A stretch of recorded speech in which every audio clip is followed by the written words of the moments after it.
Queridos hermanos y hermanas, esta noche tenemos pues el estudio tercero sobre la epístola a los Efesios, que abarca los primeros 10 versículos del capítulo 2. Y les digo ya de antemano que esta porción es la más importante de toda la epístola.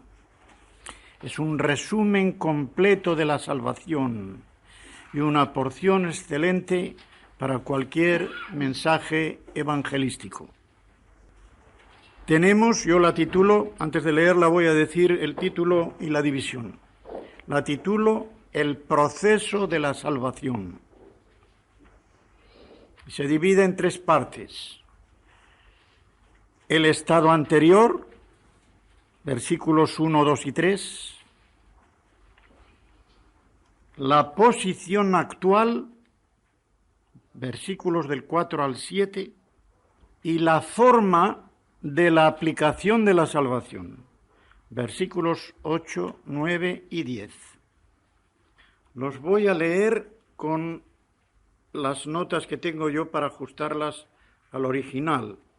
Y recordarán que anoche les dije que los versículos 21, 22 y 23 del primer capítulo son un paréntesis por el que se lanzó a todo fuego el apóstol Pablo en el momento en que nombró el señorío del Señor Jesucristo. Por lo cual, las ediciones de la Biblia en general, para que este paréntesis no oscurezca la verdad, añaden en el versículo primero de este capítulo, Él os dio vida, que no está en el original. Lo voy a leer cómo sería sin el paréntesis, y se verá claramente. No solamente se verá claramente, sino que se ve de dónde arranca el empalme, que es muy importante. Digo desde el versículo 19. ¿Y cuál es la supereminente grandeza de su poder, del poder de Dios, para con nosotros los que creemos? En presente, como decíamos, verdadera fe.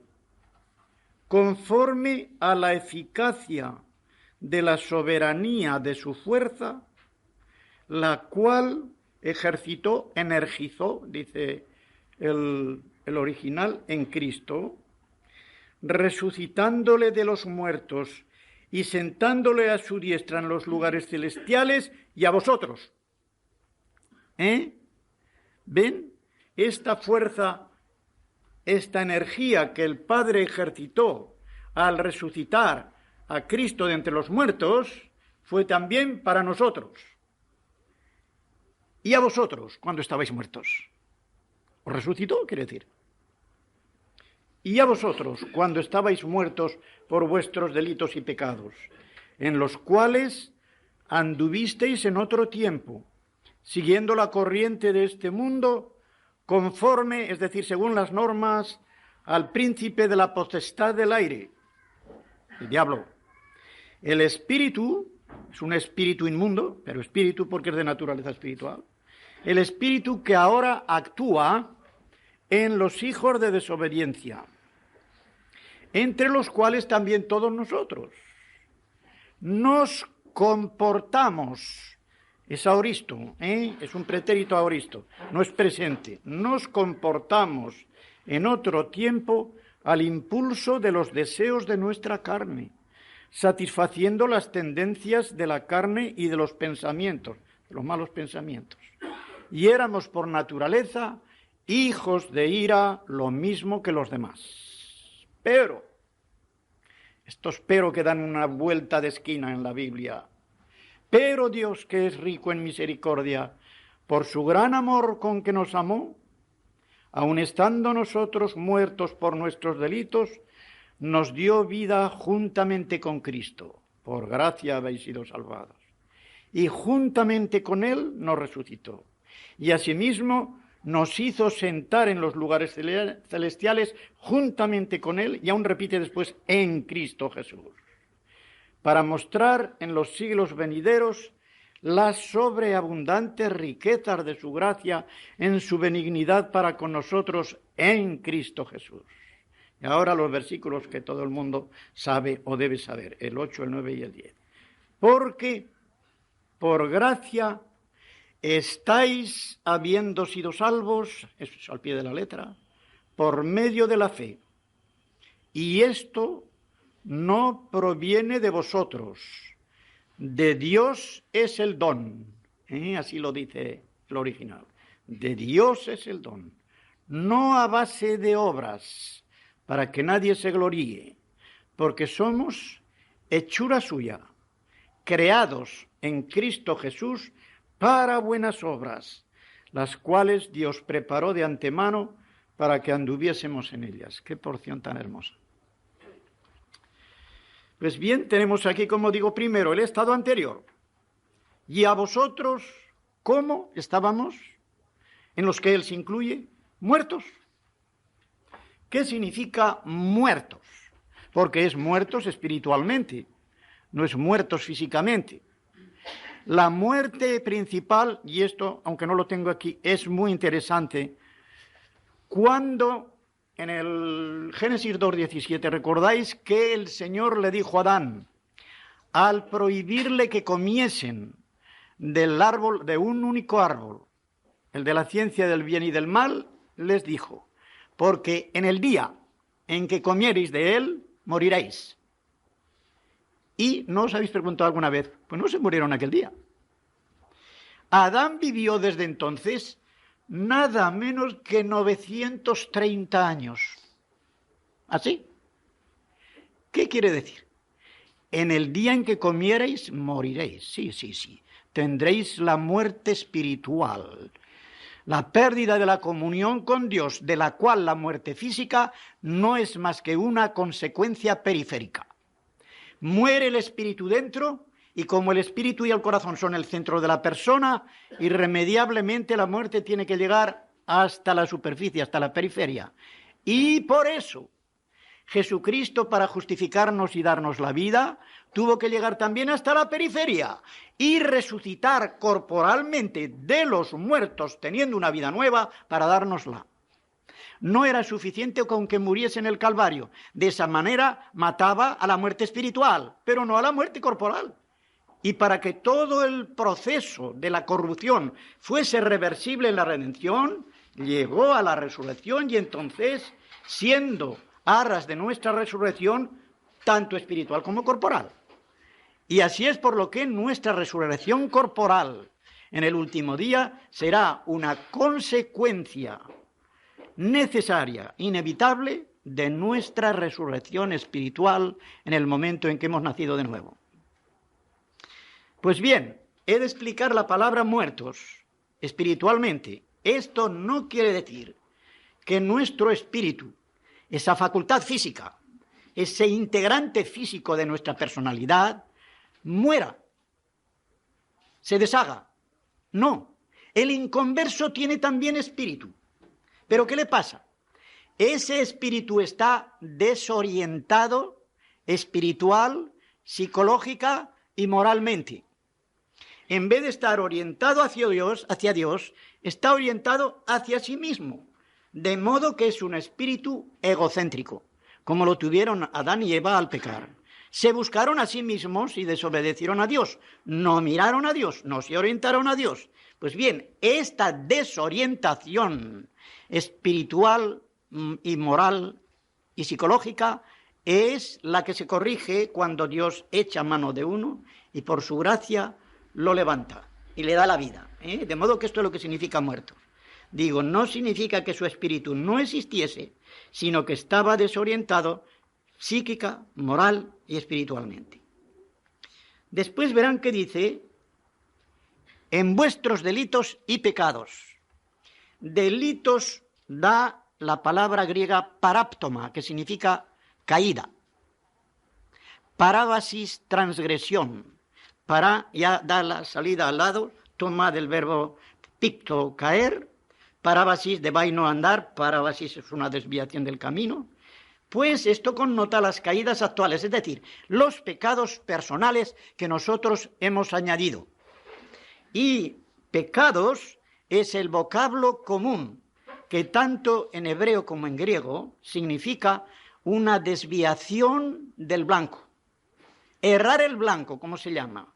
Es decir, lanzar una saeta con tan poca fuerza que nunca llega al lugar a donde debería llegar.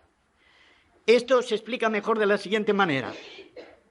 El pecador, por naturaleza y por los pecados actuales que va acumulando, se está desviando de su destino. Queda corto de su destino. Está alienado y no llega al lugar para el cual destinó Dios al hombre, a tener comunión con Él y ser feliz con Él en el cielo. De modo que esas dos cosas nos dan, la una, el caso concreto de los pecados que se van cometiendo, que son caídas, y la otra, el errar el blanco. Hamartía es en el griego, en el hebreo es jatá. La letra het significa una barrera, y por eso se cierra. La het está cerrada por los dos lados, mientras que el le, que significa boca alta, está abierta por arriba, y el pe, que es boca baja, está abierta por abajo. La boca de arriba es la boca de la mente, para confesar. La boca de abajo es la boca natural, para hablar. De modo que el hebreo es un alfabeto, aunque está ya muy conciso, que podríamos llamar pictográfico. De modo que pinta lo que significa cada letra. Es precioso, les animo a que lo estudien. Pues bien, y ahora dice él, en los cuales, en estos pecados y delitos o caídas, anduvisteis. Anduvisteis es lo que se llama un aoristo ingresivo. Recordarán que les dije que cuando sale un aoristo es un acto hecho en el pasado. Pero hay aoristos que se llaman ingresivos y significan que ese acto que comenzó en el pasado fue como una puerta de entrada para lo que sería una conducta después. Así que estas caídas y estos pecados de nuestro pasado abrieron la puerta de una conducta pecaminosa. Y así se comenzó una carrera conforme al mundo, literalmente, según en el versículo segundo, conforme al mundo, donde dice siguiendo la corriente de este mundo, el griego dice claramente conforme al mundo, es decir, siguiendo las normas, siguiendo las reglas, las leyes, los criterios de lo mundano. Eso es seguir conforme al mundo. Pero es que el mundo no es autónomo aunque lo crea.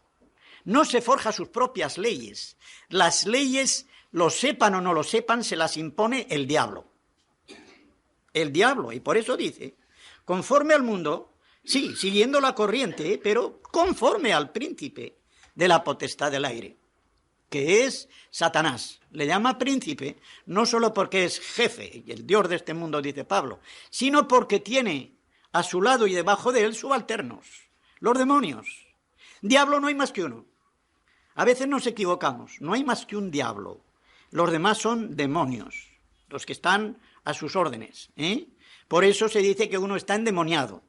A veces también se dice ese es un endiablado, pero eso nunca está en la Biblia, eso de endiablado. Endemoniado sí. Los demonios sí penetran. Satanás no tiene que penetrar porque se encarga de enviarlos a los demás, que son muchos, él es uno. Me parece que expliqué, o en una de las conferencias o en otro estudio, qué significaba esto de seguir la corriente.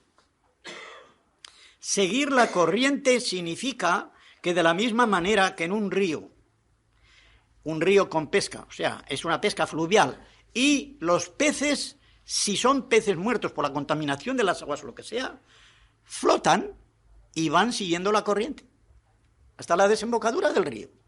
Van siguiendo la corriente, van flotando como flota un cadáver también en el mar o en el río. De modo que en cuanto se ve a un pez en la superficie, flotando y siguiendo la corriente, decimos, pez muerto. Porque un pez vivo cizaguea, se mete dentro, De la misma manera, un creyente que ha nacido ya de nuevo espiritualmente, tiene un movimiento de vida divina.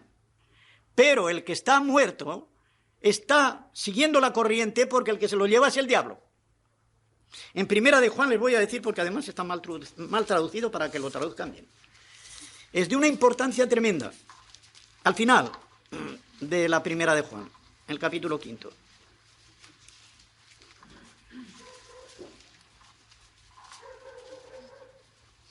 El versículo 19 del capítulo 5. Sabemos que somos de Dios y el mundo entero, lo traduzco como debe de ser ahora, y el mundo entero yace en poder del maligno. Nada de esta, yace en poder del maligno. El verbo estar en el Nuevo Testamento significa estar de pie. Y los que están de pie están vivos. Por eso cuando se habla de los creyentes se dice estamos en Cristo o está en Cristo. Ya no hay ninguna condenación para los que están en Cristo. No quiere decir para los que están allí con Él, sino que están de pie, vivos en Él.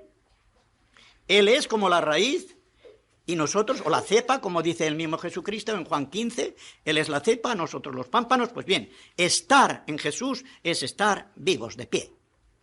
Pero aquí el griego no dice el verbo estar, dice keitai, yace, porque está muerto. Y yace en poder del maligno, y les voy a decir en qué forma yace. Yo lo explico de la siguiente manera. Mientras un inconverso está en esta vida y no ha resistido definitivamente la llamada del Evangelio, si es que la ha oído, este individuo yace en las fauces de Satanás, pero todavía no se lo ha tragado.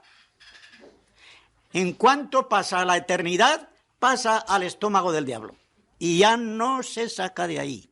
Pero mientras está en las fauces, se puede sacar de allí, como con otra imagen se nos dice también en la Sagrada Escritura, tanto al final de Judas, en el último versículo de la epístola de Judas, como en Zacarías 3, del versículo 3 en adelante, dice el ángel de Jehová del sacerdote Josué, este no es un tizón arrebatado del incendio.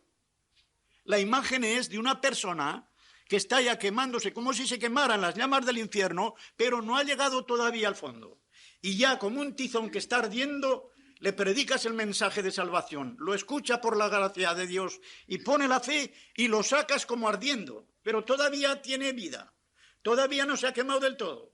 Y aquella quemadura ya se le arreglará, ya se le sanará. Esto es lo que significa. Yace en poder del maligno, de Satanás. Pues bien, así estábamos nosotros, en las fauces de Satanás, y haciendo en las fauces de Satanás. Así está el mundo entero que no ha sido convertido. Se dice que es el príncipe de la potestad del aire porque, preguntadle a un católico, ¿dónde está el demonio? ¿O dónde está el diablo? Cualquiera os dirá, sin titubear un solo segundo, en el infierno. ¿Qué va a estar en el infierno? El diablo será echado al infierno 1000 años después del anticristo y del falso profeta, para que veáis que el primer habitante del infierno no va a ser el diablo. Van a ser 2 personajes humanos. Qué cosa más rara, ¿verdad? Pues bien, el diablo está en el cielo. Pero es que hay 3 cielos. El cielo empíreo, donde está el trono de Dios, y los ángeles que le asisten y le veneran dándole honor. En el cielo segundo intermedio es el cielo estelar, donde los judíos veían todas las estrellas, ese es el cielo segundo. Y luego está el cielo atmosférico, donde comienza la atmósfera de la tierra, allí ponían ellos al demonio y a todos los espíritus que están bajo sus órdenes, porque desde allí está vigilando su imperio. Hemos visto que el demonio es el dios de este siglo, que el Señor Jesucristo al morir en la cruz le quitó el derecho, pero todavía no se le ha quitado de hecho el reinado a Satanás hasta que no sea expulsado a la tierra primero y de la tierra al fondo. De modo que desde allí examina su imperio, las glorias de los reinos de este mundo, y va viendo a Saddam Hussein, ¡ay, qué bien me viene este tío! Y a fulanito de tal y a fulanito de cual, sobre todo los que están a la cabeza de las naciones y empinados en las jerarquías. Ya lo creo. Y qué bien los mueve, y mueve a todos los demás. A todos los que pertenecen al reino mundano y que están en contra de Dios y de Cristo, los está moviendo Él desde allí. 6:12, en esta misma epístola lo veremos Dios mediante cuando lleguemos. Porque no tenemos lucha contra sangre y carne. Quiere decir, no es contra hombres, no, sino contra principados, contra potestades, por cierto, tienen que ser malas, porque si no, no lucharíamos contra ellos, contra los dominadores de este mundo de tinieblas, contra huestes espirituales de maldad en las regiones celestes. ¿Así? Jesús lo llama, como digo, el príncipe de este mundo. En Juan 12:31 y 14:30, 2 veces lo llama así. Y dice, el cual ahora actúa. Miren, el verbo que hay en su tiempo y persona, emergei, es el mismo que está en otros 2 lugares aplicado a Dios el Padre. En 1 Corintios 12:6 se nos dice que hay muchas actividades, mejor que operaciones, hay muchas actividades, pero todas las actúa energei, un solo Dios en todos. El mismo verbo, en la misma persona, en el mismo tiempo.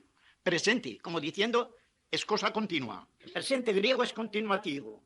De modo que el demonio energei actúa, quiere decir, da la energía, fuerza en acción necesaria para operar de una manera continua en los malvados.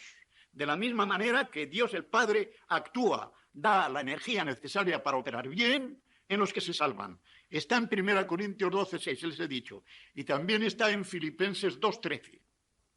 En el versículo anterior ha dicho Pablo, ocupaos en vuestra salvación o trabajad en vuestra salvación con temor y temblor. Qué cosa más curiosa. Ocupaos, se nos pide que hagamos algo. Y después viene la obra de Dios Padre, porque Él es el que actúa en vosotros tanto el querer como el hacer.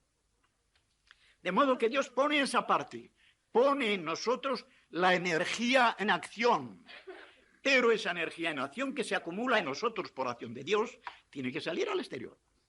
Él nos da el poder para salvación, pero nosotros hemos de obrar para nuestra salvación también, con ese poder que Dios nos da. Y dice que esto lo hace Satanás en los hijos de desobediencia. ¿Qué quiere decir? ¿Que estos malvados son hijos de padres desobedientes? No. La frase hijos de ira, hijos de desobediencia, en la Biblia se repite muchas veces, siempre que vean hijos de alguna cosa o de alguna persona. Quiere decir que aquello de que son hijos lo tienen como embedido, como si fuera ya una segunda naturaleza. El hijo de perdición. ¿De quién se llama esto? De 2 personas. De Judas y del anticristo. De nadie más en toda la Biblia se llama hijo de perdición. ¿Por qué? Porque la perdición en estos 2 sujetos estaba tan metida en ellos como si fuera ya una cosa misma con su persona. Con su propia personalidad, ya embebida. La perdición. Pues bien, hijos de desobediencia quieren decir que tenían la desobediencia y la resistencia a la gracia de Dios de tal forma metida dentro que era como si fuera ya una sola cosa con ellos. Como si la desobediencia estuviera encarnada en ellos. Esto es lo que quiere decir. Y dice que eran por naturaleza, o éramos, porque ya se introduce él en el segundo, entre los cuales también todos nosotros nos comportamos en otro tiempo al impulso de los deseos malos, entiende, de nuestra carne. Y al impulso de las tendencias malas de la carne y de los malos pensamientos. Dice, y éramos por naturaleza. Éramos por naturaleza, quiere decir por condición natural. Más aún que por nacimiento. No es que no lo seamos por nacimiento. Pero la frase griega significa más bien que es por nuestra naturaleza caída. Por esta naturaleza caída. Por condición natural. Hijos de ira. Es decir, como si la ira de Dios estuviera ya dentro de nosotros para precipitarnos al castigo eterno. Es abocados a sufrir el peso de la ira de Dios. En estas palabras, en esta frase que tengo, es donde defino lo que significa hijos de ira. Abocados a sufrir el peso de la ira de Dios. Como se ve en Romanos 1:18. Un valor tan grande por su gran amor que a cada uno de nosotros nos tiene ese respeto y ese amor para darnos la vida en Cristo y por Cristo, aunque solo estuviéramos nosotros en el mundo. Esto les va a dar mucho consuelo, hermanos y hermanas, porque todos nosotros pasamos por alguna fase de desaliento, y no solamente de desaliento, sino de soledad, que es lo peor. El aislamiento no es lo malo es la soledad. Pero cuando uno está en la presencia de Dios, nunca está solo, porque siempre tiene conciencia de que hay alguien a su lado. ¿Y qué alguien, verdad? Nadie puede sustituir el lugar de ese que está con nosotros. Dios con nosotros. A cada uno de nosotros. Cualquiera de ustedes que pase por una depresión, por una crisis de desaliento, tenga en cuenta esto. No está solo. Está Dios. Y como yo oí hace muchísimo, y lo repito, uno solo con Dios es mayoría. Porque la mayoría en las cosas espirituales no se mide por el número, sino por la calidad. Y la calidad de Dios no hay nadie que la supere. Así que el que está con Dios es mayoría. Que todo el mundo está en contra, no te importe. Con Dios te basta. De modo que todo esto con Cristo. Esta es nuestra posición legal, como he dicho. Ya está nuestro nombre allí, aunque no hemos llegado a ese apartamento, pero estamos seguros, persuadidos, como dice el apóstol Pablo, persuadido al encargarle ese depósito de que llegará un día, hasta aquel día, que dice él, hasta aquel día, es decir, el día en que vendrán las recompensas y él entrará en posesión de ese apartamento.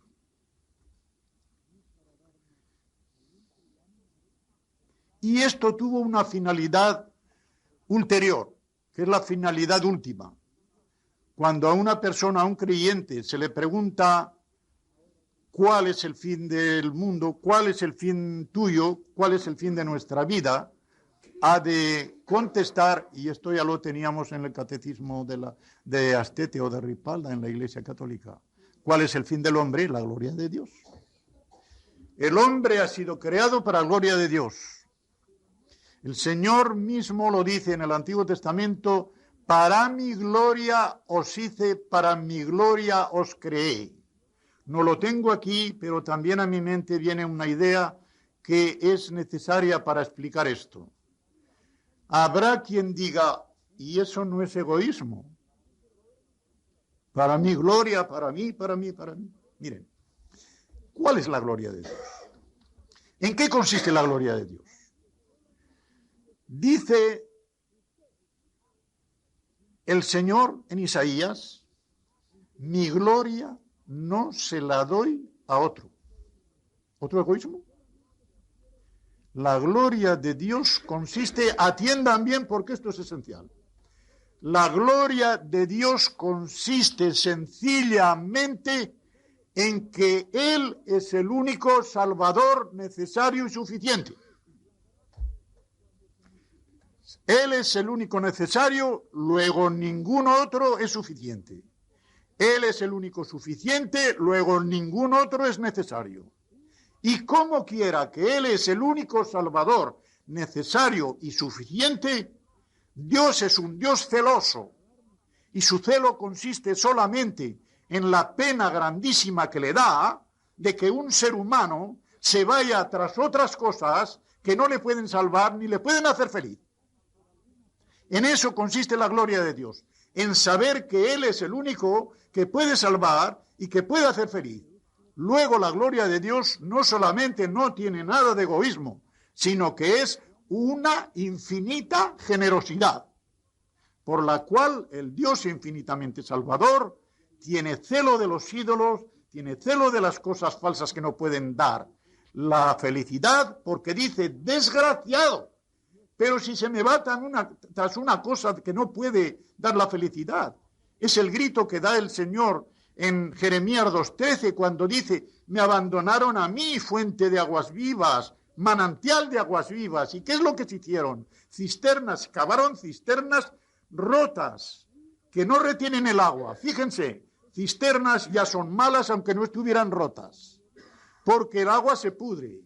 Pero si además rotas, es que se escapa el agua y se quedan sin nada. En cambio, Él es una fuente de aguas vivas que nunca se agota. Y esa fuente de aguas vivas que es Dios está siempre dándonos la vida, y con la vida eterna la felicidad. Esto es la gloria de Dios, y así queda despejado que cuando Dios busca su gloria no es egoísta ni puede serlo.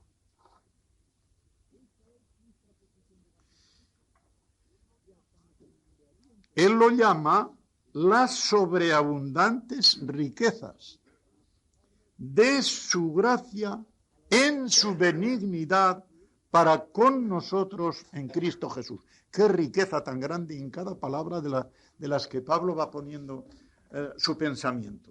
Qué riqueza tan grande. Y puede compararse, pongo aquí, con el capítulo 1, 21, la segunda parte del versículo 21, que dice,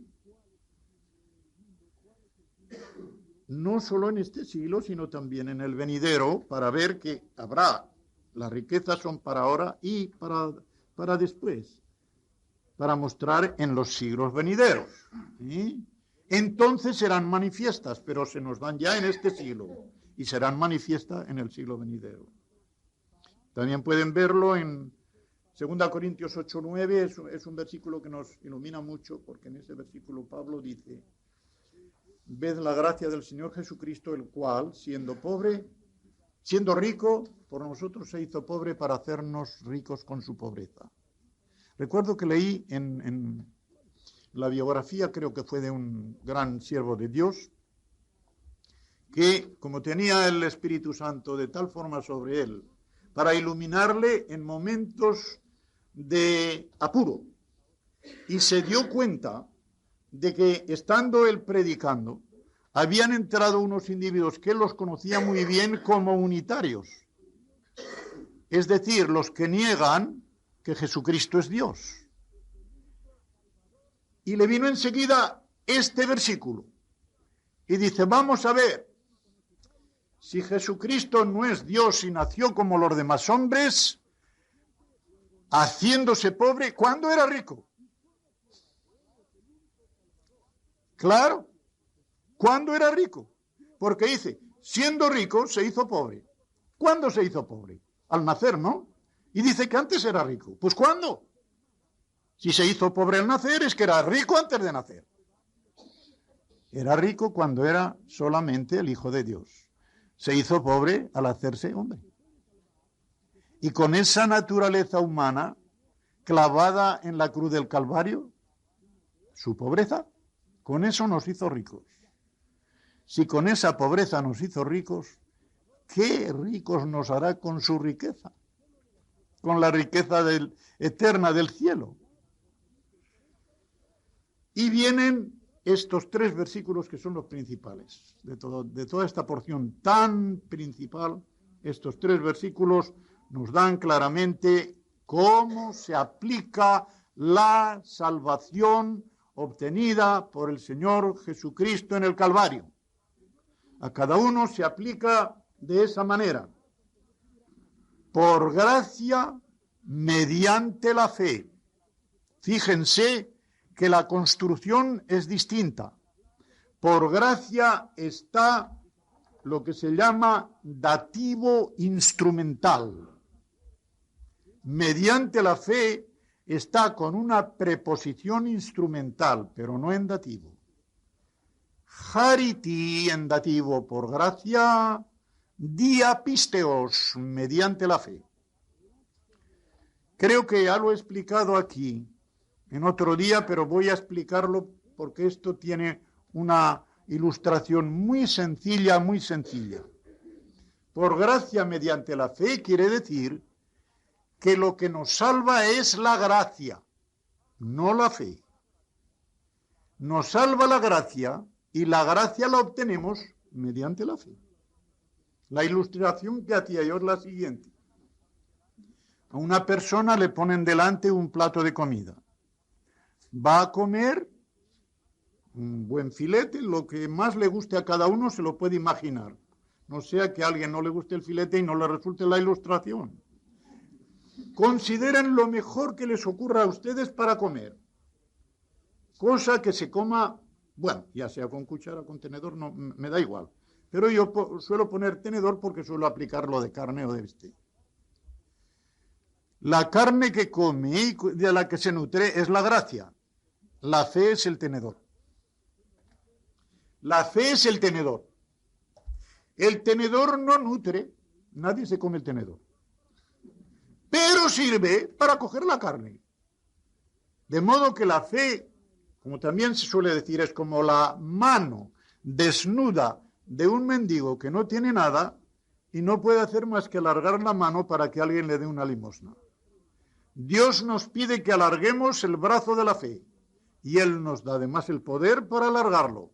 Y alargado el brazo de la fe, Él pone la gracia y la gracia nos salva. De modo que, salvos por gracia, mediante la fe, nutridos con la carne, mediante el tenedor. ¿Lo entienden ahora? Y todo esto es regalo de Dios. Supongo que ustedes o muchos de ustedes habrán oído la controversia que hay.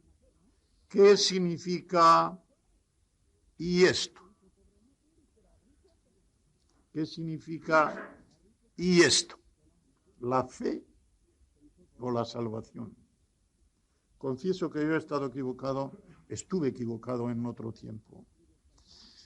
El primero que me abrió los ojos en esto fue el doctor Lloyd Jones en su comentario a Efesios. Mejor dicho, en los sermones sobre Efesios que luego se imprimieron, ¿verdad? Cada volumen un capítulo. ¿Qué podrá decir el tío, Cada capítulo de Efesios un volumen así.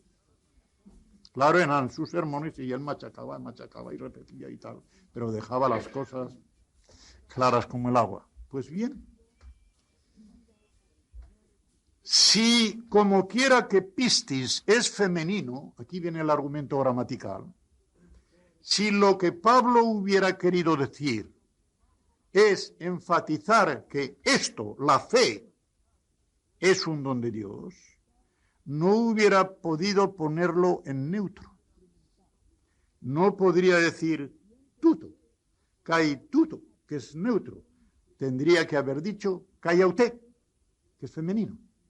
Pero no dice callauté, dice kai tuto. Con lo cual hay una prueba bastante grande o una probabilidad máxima de que lo que quiere decir aquí que es don de Dios es todo este proceso de salvación por gracia mediante la fe. Todo ello es un regalo en el que también entra la fe, pero cuidado, porque nos podemos ir al otro extremo, no como acto, sino como poder para creer. De modo que Dios, con su gracia, da el poder para creer. Pero el que cree no es Dios, sino el hombre. ¿Me entienden? Dios da el poder para que creamos, pero somos nosotros los que creemos, no Dios. Lo digo esto para ir en contra de una teoría que en realidad era filosófica, y con base filosófica, sí, señores, sí, aunque fueran Lutero y Calvino los que lo dijeron. Lutero y Calvino habían sido formados escolásticamente en una determinada filosofía que se llama la filosofía nominalista. Y en esa filosofía, el ser creado es un mero instrumento de Dios creador. De modo que es Dios el que lo hace todo. Y el instrumento, sea ser humano, no hace sino plegarse a lo que Dios hace. A eso se llama monergismo. Monos, uno solo, ergismo es el que obra. Uno solo es el que obra. De modo que en ese caso, mi acto de fe no sería más que un acto de Dios a través de mí, que soy el canal o el instrumento. Yo no hago nada ahí. Es Dios el que lo hace a través de mí. Esto no puede ser. Claro, en contra de esto sale otra corriente, que es lo que se llama sinergismo, que se ha apoyado, sea en el molinismo de los jesuitas, ya sea sobre todo en el semipelagianismo y en el arminianismo radical, cuidado, en que Dios hace una cosa y yo hago la otra. Él pone su gracia y yo pongo la fe. Cuidado, no. Es que la fe también es por gracia. La fe la ponemos nosotros por el poder que Dios nos da para creer. Yo he inventado una palabra, que me perdonen los demás teólogos, pero en mi libro Doctrinas de la Gracia lo encontrarán. Yo la llamo energismo. No digo ni monergismo, uno solo es el que obra, ni sinergismo, dos son los que obran, sino energismo. Dios es el que obra en mí para que yo obre. Dios me da a mí el poder y me da la gracia para que yo obre. Lo cual quiere decir que Dios me puede dar el poder para creer y yo no creer. Pero si creo, es por el poder que Dios me da. De modo que en esta forma es como se explica que pueda resistirse la gracia de Dios, que entra con poder dentro de uno, pero ese poder, el individuo que lo recibe no lo saca al exterior. Le pone una barrera y se acabó, no sale. De ahí viene la gran culpabilidad y la mayor responsabilidad de que cuanto más oye y sabe una persona y no cede al impulso del Espíritu Santo, tanto mayor culpabilidad y responsabilidad tienen. Cuando el apóstol Pablo está hablando de los que conociendo a Dios no le dieron gloria como se debía, emplea un verbo, dice que pusieron una barrera al avance de la justicia y de la verdad. El verbo no solamente dice que pusieron una barrera, sino que intentaron echarla al suelo. Los que detienen con injusticia la verdad, significa los que ponen una barrera y quieren echar a los suelos la verdad. Pues esto hace todo el que está recibiendo el conocimiento y no lo aprovecha.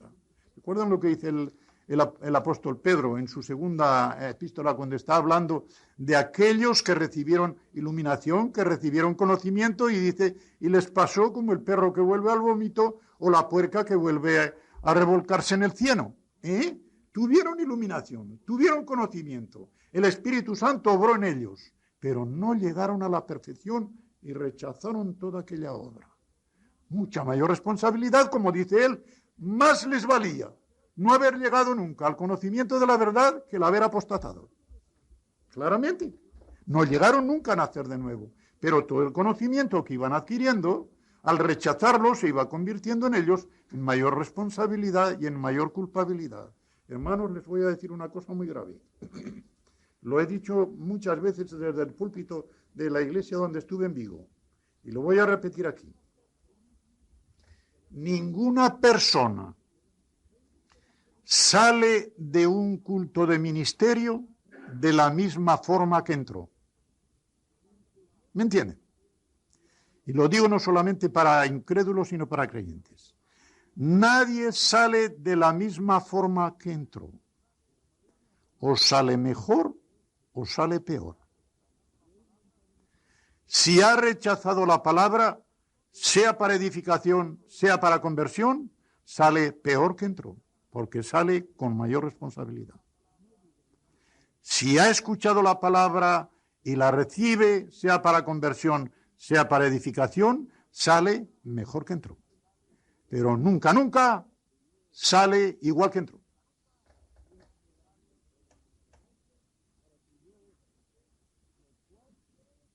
Dice en el versículo 9 que no es por obras, naturalmente. No es por obras porque es por fe. La fe y las obras se contradicen. A la salvación se llega sin obras, las obras vendrán detrás, porque la carreta no se pone delante de los bueyes delante de la carreta. son los que tiran. La fe es la que tira, las obras vienen detrás. Si se ponen las obras delante, no pueden tirar. La carreta se queda sin tirar. De modo que no es por obras, versículo 9, pero vean el cambio de preposición. Somos salvos no por obras, pero sí somos salvos para obras. Por obras querría decir que la salvación se debe a las obras que hemos realizado. Pero para obras se nos dice que la finalidad de la salvación es para que produzcamos las obras buenas que, para hablar con toda precisión, no son propiamente obras, sino fruto del Espíritu Santo. Y para que se vea, voy a poner otra ilustración para que se vea bien claro esto. Un árbol con la raíz chupa la savia del suelo. Si es sano en su raíz y en los elementos de los que se nutre y no hay ninguna otra cosa que impida su evolución normal, este árbol, si es frutal, no solamente dará hojas y flores, dará frutos. Muy bien. ¿De dónde vive el árbol? ¿De los frutos? No. Los frutos no dan la vida al árbol. La savia que recibe por la raíz es la que da la vida al árbol. Los frutos lo que hacen es manifestar que el árbol está vivo y que está sano.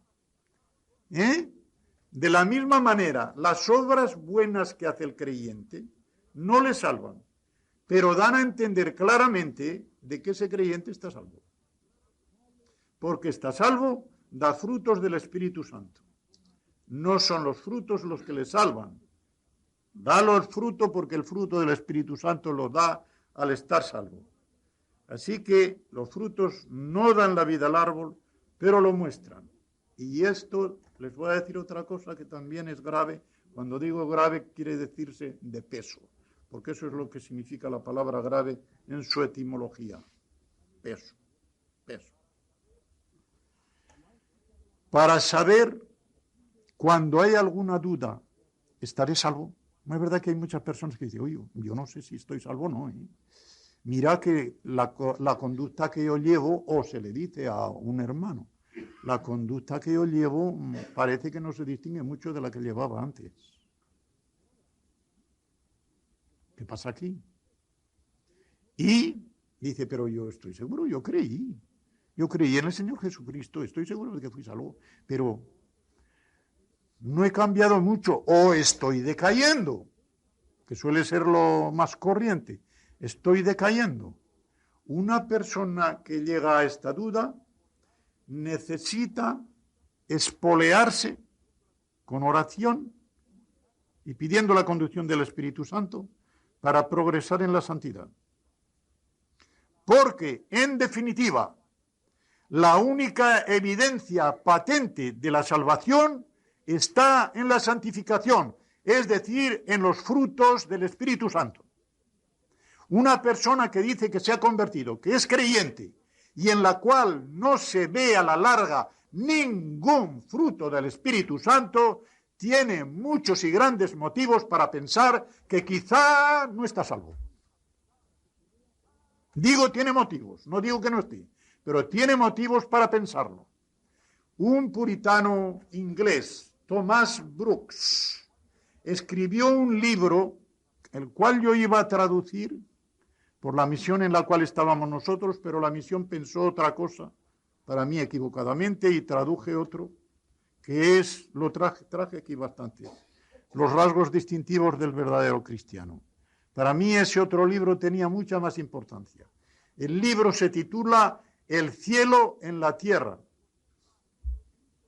Y ese hombre comienza su libro diciendo lo siguiente: sabemos que el creyente tiene un cielo reservado, pero yo he escrito este libro para que tengan dos cielos, uno arriba y otro abajo.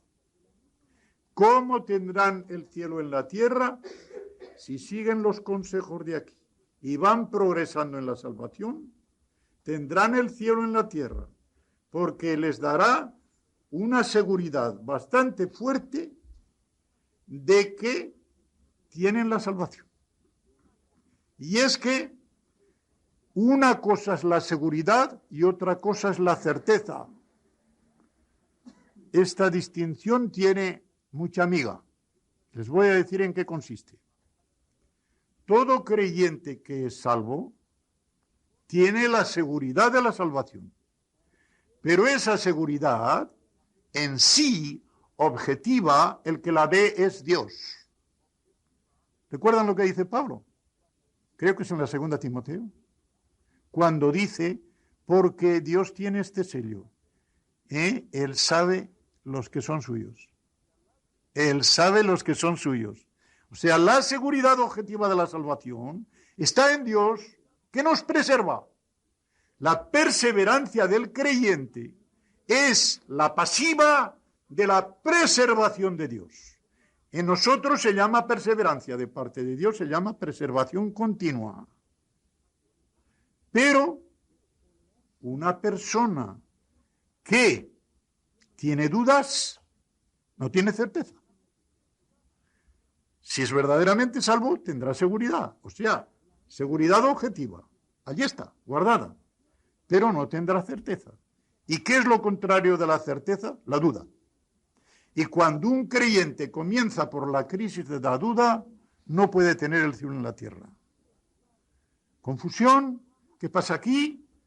Crisis espirituales, descensos, ¿qué le pasa? Oye, el hermano tal lleva una temporada, y la hermana cual, y esto, lo vemos, esto pasa en todas las iglesias, porque no hay progreso en la santificación. Cuando no hay progreso en la santificación y no está el fruto del Espíritu Santo viviendo en cada uno de los creyentes y por lo tanto en la iglesia como colectividad, tienen que pasar esas crisis. Y no solamente son crisis en terreno individual, son crisis al nivel colectivo. Un creyente que marcha mal o una iglesia que marcha mal únicamente es por carnalidad. Y es por carnalidad porque no están los frutos del Espíritu Santo manifestándose como deben manifestarse. Tengan en cuenta que digo frutos, no dones. No lo voy a explicar aquí. Lo tengo para explicarlo en el retiro de Priego, al hablar el segundo día sobre los dones. Miren, los dones del Espíritu Santo se dan primordialmente para la comunidad, no para el individuo. De modo que el individuo puede ser incluso inconverso y tener los dones para el servicio de la comunidad. Esto lo demostraré allí, no puedo gastar el tiempo demostrándolo aquí. En cambio, las gracias salvadoras son primordialmente para provecho del individuo y de rebote para provecho de la comunidad. De modo que, y esto también tiene su importancia y con esto voy a acabar, en la iglesia se da el principio físico de los vasos comunicantes. Cada creyente dentro de una iglesia que procura elevarse espiritualmente un grado, eleva automáticamente a toda la congregación. Cada creyente que con su pecado y con su actuación pecaminosa está descendiendo, automáticamente hace que descienda el nivel de toda la congregación. Parece que no es así. Uno dirá, no, bueno, eso será cuando haya testimonio malo. Bueno, no. Es que el cuerpo de la iglesia es un cuerpo espiritual. Y por lo tanto, ese cuerpo espiritual se mantiene de cosas espirituales, que son pensamientos, deseos, actuaciones de toda clase, que el creyente lleva en su interior. Creí que me estaba alargando tanto, pero yo no quiero que salgan estas cosas, pero me vienen y las veo tan importantes. Las veo tan importantes que me marcharía hoy a dormir con no sé qué, con un estado muy malo de ánimo si no lo dijera, porque veo que el Señor quiere que lo diga. Cada cosa que nosotros hacemos dentro de nuestra comunidad eclesial, que es para arriba, hace subir a toda la congregación, aunque los demás no lo noten. Y cada cosa que hacemos de mal hacia abajo, hace descender el nivel de la comunidad, aunque no se note. De modo que en esta forma podemos considerar muchas veces muchas de las cosas que puedan pasar. Está ahí, está ahí.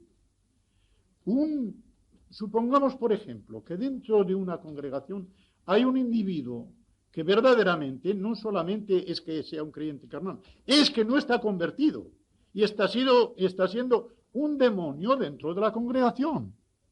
Porque el diablo lo reparte entre las iglesias también. Lo reparte. ¿Quieren que les diga dónde está eso? Salieron de nosotros, pero no eran de los nuestros. Primera de Juan 2:19, está bien claro. ¿Quiénes eran esos que salieron de nosotros y no eran de los nuestros? Maestros que habían subido al púlpito y a la tribuna y habían estado enseñando desde los púlpitos de las iglesias. Y ya en aquella época de la iglesia primitiva estaban sembrando la cizaña en las congregaciones. Pero llegó un día en que para que se manifestara que no eran, salieron de nosotros. Y seguramente que cualquiera que haya dentro de una congregación de esta forma saldrá un día. Pero mientras no sale está sembrando la cizaña. Y una persona de esta clase, al ser de tal calibre tan malo, el nivel que hace descender a la iglesia es tremendo. Si a un verdadero creyente, si se descuida y el demonio le coge y le hace caer en algo, hace descender el nivel, ¿qué será si el individuo que se ha metido allí es inconverso? La decadencia puede ser tremenda. Pero esto ya, y ahora sí que termino, no se les digo para desanimarnos, sino al contrario. Toda advertencia de esta clase es para que se animen y que la santificación del Espíritu Santo sea una realidad.